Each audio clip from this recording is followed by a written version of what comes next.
45 millimeters is irrefutably large, and 42 millimeters still a bit large, though admittedly there is room for debate on that. But I've never met anyone who felt 38 millimeters was not a strong or acceptable size.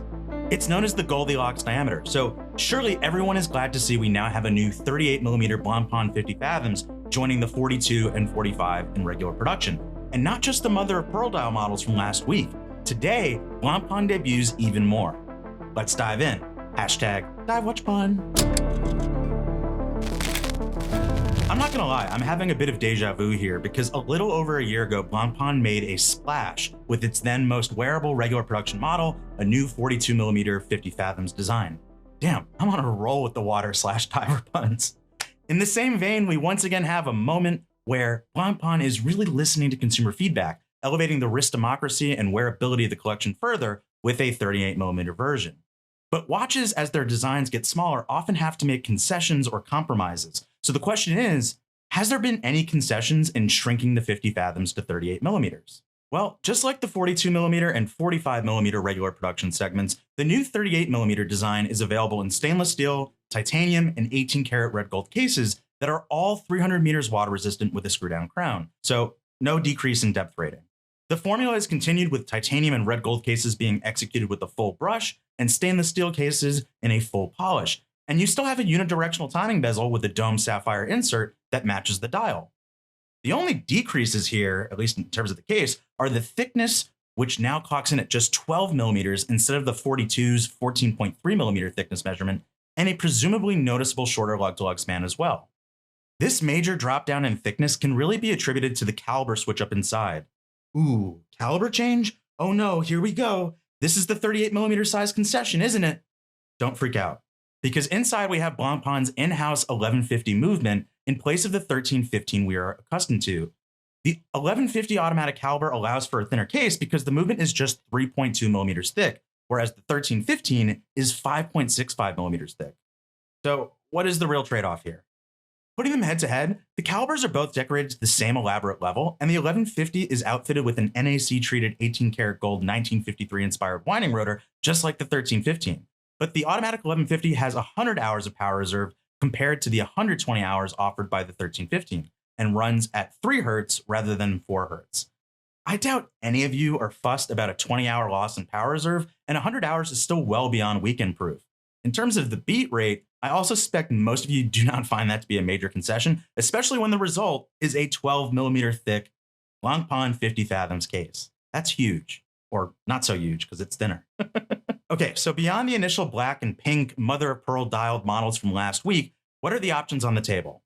The first is a stainless steel model with a fully polished case and a black sunburst dial and black timing bezel insert. Then we have a grade 23 titanium variant, fully brushed case with a blue sunburst dial and timing bezel insert. Lastly, following the cues of the titanium model, the 18-karat red gold configuration has a sunburst blue dial and blue timing bezel insert as well. All the dials continue the layout of its 42mm predecessor with the same bold Arabic numerals at 12, 3, 6, and 9, and yes, a date at the 430 position. But hey, it's color matched to the dial, and all of the applied numerals and indices and the 3 central hands are filled with superluminova for visibility and darkness. Also, like we've seen before, the new Blancpain 50 Fathoms Automatique 38mm models are all available on Tropic rubber, NATO, and sail canvas straps with matching hardware. And for the rubber and sail canvas straps, you can choose between a pin buckle or folding clasp. But the steel and titanium models have the added benefit of also being available on case matching bracelets with a butterfly folding clasp. I know this may seem like a rather brisk overview, and to some extent it is, but for good reason. The icon is still the icon. Yes, the caliber has a little less stamina and a slower rate, but everything about this 50 Fathoms and 38mm upholds the design signatures, robustness, and quality the collection demands. I don't want to start World War 38mm in the comments here, but I suspect some of the macho men out there won't feel all that excited or praising of this new smaller size. In a watch media landscape that has recently pushed the narrative that smaller is better, there's still a broader marketplace crying #large wrists matter. But this is ultimately the beauty of where the 50 Fathoms collection now stands. There is now a model for everybody, every wrist, and a range of 3 regular production sizes that have 100 hours or more power reserve, a variety of materials to choose from, and all with 300-meter depth ratings. So there's no concession between the sizes. They all have their advantages. We may have had a little shrinking and pinkett concerns with the initial mother of pearl dial models, but we now have tried and true black dials and blue dials as well. The irony of the 50 Fathoms line is the size probably most requested, 40 millimeters, has always been reserved for limited editions. And I suspect some of you watching are wishing this was 40 millimeters instead of 38 millimeters. Now, I don't have the sales figures at my disposal, but if the data would back it in the wake of 38 millimeter and 42 millimeter sizes, I would argue Blancpain should flip the script, make 45 millimeters a limited edition exclusive size, and trade in 40 millimeters to regular production.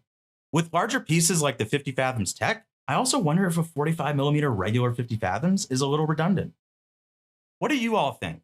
Let me know in the comments below, but I think the biggest obstacle for the 50 Fathoms' more mainstream adoption has always been its larger case. And with the 42 and now the 38, it is much more primed to have a tidal wave size increase in interest amongst watch buyers. Okay, well, for the full pricing and specifications, be sure to check out the description below.